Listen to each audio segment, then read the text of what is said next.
There's a specific kind of thinker who doesn't attack religion or politics or culture. He attacks you. Daniel Dennett did that politely, which somehow made it worse. He spent his entire career calmly suggesting that the thing you feel most certain about, your inner voice, your sense of self, the someone behind your thoughts, might not exist the way you think it does. Not that you're fake, not that consciousness is meaningless, but that the version of you that feels like a little person inside your head, watching everything happen, is a story your brain tells itself because the story works. Dennett didn't say this to shock people. He said it because every time he went looking for that inner observer, philosophically, scientifically, honestly, it wasn't there. Which raises a genuinely uncomfortable question. If there's no single me running the show, who exactly feels offended when someone disagrees with you? Daniel Dennett was born in 1942 in Boston, into a household where language mattered more than mystery.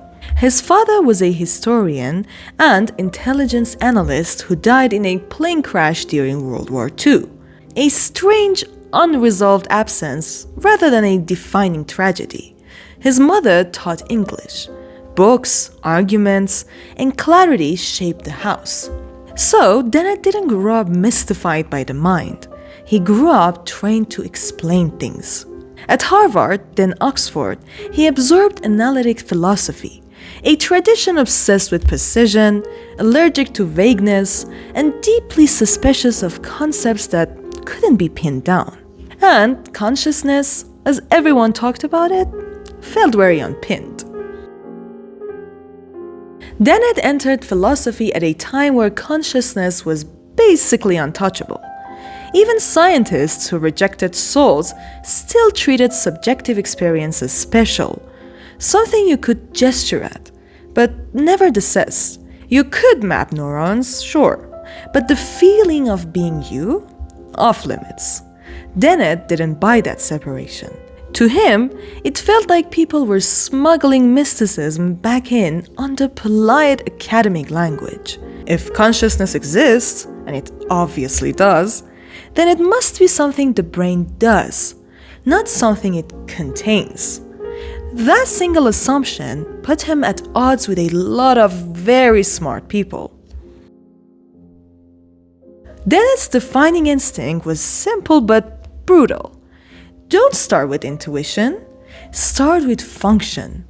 Instead of asking, what does consciousness feel like? He asked, what do a system need to do for us to call it conscious?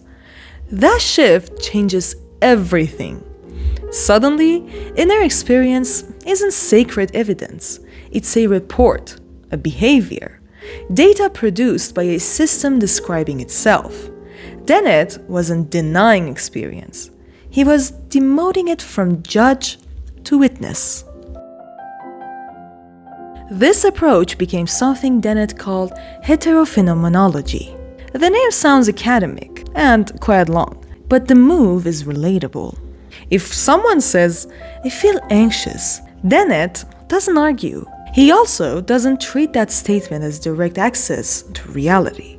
He treats it like a testimony. Something happened in the system that caused this report. And that report matters because it isn't automatically the final truth about what's going on. Your mind, in this view, isn't a window.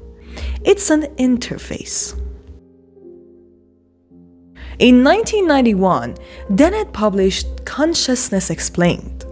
The title alone annoyed people because many readers finished the book and said, you didn't explain consciousness, you explained it away. Dennett's response was essentially, no, you just didn't like what the explanation looked like. He attacked the idea of a Cartesian theater, the mental picture where there's a place in your head where everything comes together and someone watches it all. Dennett said that place doesn't exist.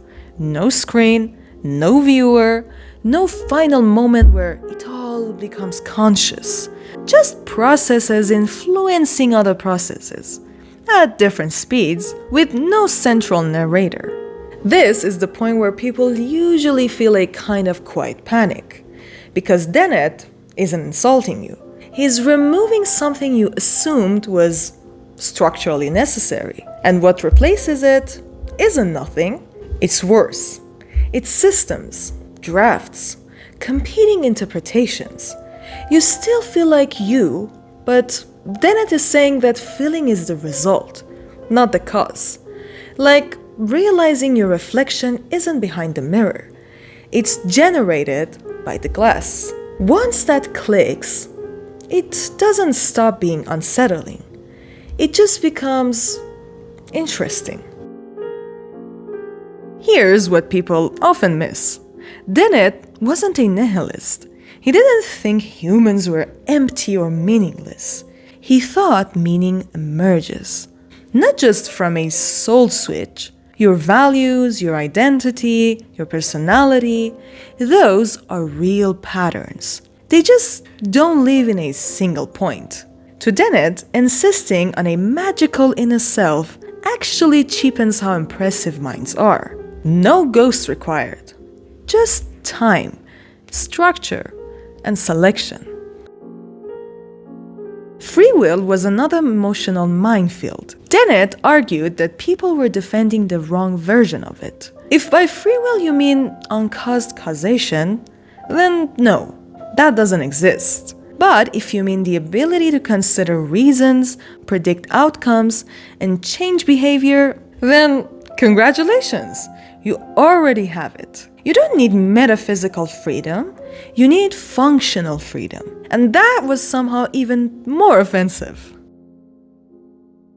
Dennett's influence escaped academia. You see it in AI debates, especially arguments about whether machines understand things. You see it in psychology, neuroscience, even internet discourse about identity. The idea that minds are built, not bestowed, that intelligence is gradual, not magical, is now everywhere. Even critics argue with Dennett's assumptions. That's how you know the ideas landed. What I find strange about Dennett is how calm he always was about all this. No theatrical despair, no smug triumph, just curiosity. As if he genuinely thought the real miracle wasn't consciousness, but that a blind universe produced creatures who argue about it. There's something oddly respectful in that. He didn't need humans to be special by decree. He thought it was enough that we happened at all. Dennett doesn't give you a listen, he gives you a fracture. After him, it's harder to believe there's a single, stable you watching your life unfold. And strangely, that doesn't feel empty. It feels flexible. If the self is a process, not a thing, then it can shift, break, rebuild, and still be real. Daniel Dennett spent his life arguing that the mind feels simple only because it's good at hiding its complexity. And once you notice that, you don't lose yourself. You just stop expecting there to be someone standing behind the curtain.